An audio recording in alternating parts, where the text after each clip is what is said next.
Welcome to another extra lesson from Cambridge School. Hi there, good to see you again. How can you identify a British person? Well, if you're in a lift, in an elevator, and you accidentally stand on another person's foot, and the person whose foot you're standing on says sorry to you, that is a British person. Well, British people are famously polite. And actually being polite in a foreign language, in a second language, is a really difficult thing to do. For example, if somebody says to you, can I borrow your computer please? And you say to them, no. Just no, actually is not polite. It's very direct, it's very hard, and it's rude. So what we're going to look at today are some ways that you can use in English to be more polite when you're speaking to other people. First of all, let's take a look at a slide of ways of getting people's attention.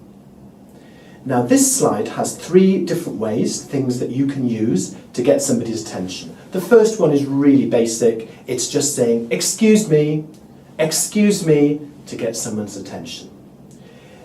If you're the person whose attention you want to get is in the middle of something, maybe they're working or they're busy doing something, and you want to interrupt them, then a great expression to use is, sorry to bother you.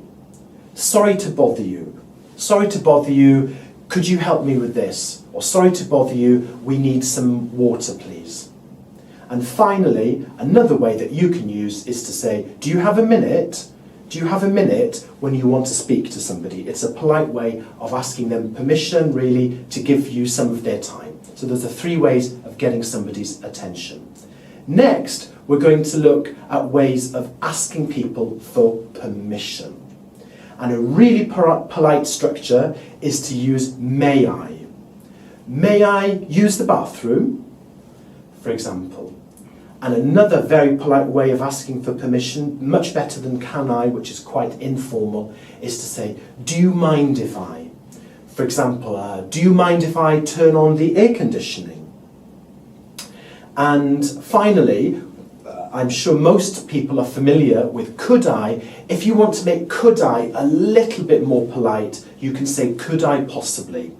For example, could I possibly leave early today?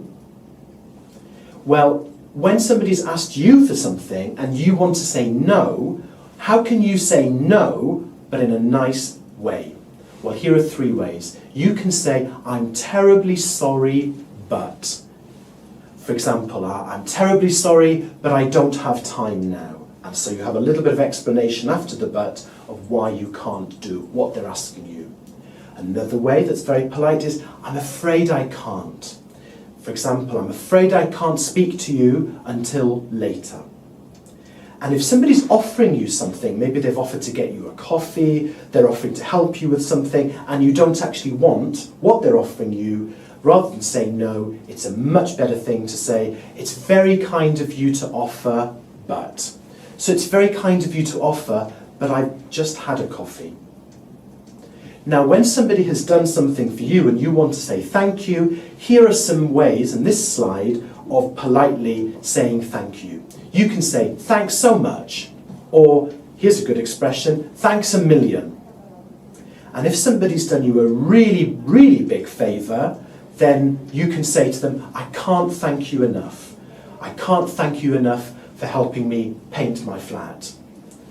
And to say to the person who's thanking you that it was no problem and you were happy to help, you've got 3 structures here on this slide. You can say, you're welcome, or my pleasure, or not at all.